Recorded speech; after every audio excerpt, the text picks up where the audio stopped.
بچوں ان حروف میں خوبصورت رنگ بھریں، لیکن صرف رنگ نہیں بھرنے، ساتھ ساتھ انہیں پڑھنا بھی ہے، سمجھ گئے نا؟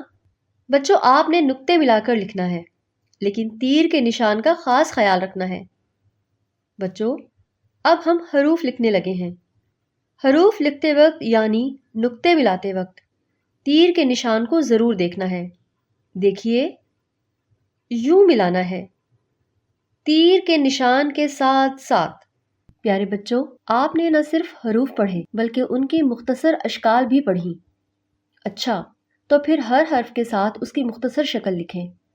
سین کے ساتھ اس کی مختصر شکل، شین کے ساتھ اس کی مختصر شکل، صاد کے ساتھ اس کی مختصر شکل، زاد کے ساتھ اس کی مختصر شکل۔ پیارے بچوں، یہ حروف پڑھیے اور پھر انہیں ترتیب سے اپنی کاپی میں لکھیے۔ بچوں، یہ حروف الف سے زاد تک دیے گئے ہیں، انہیں ترتیب سے لکھنا آپ کے لیے کچھ مشکل نہ ہوگا، تو پھر لکھیے یہ حروف ترتیب سے۔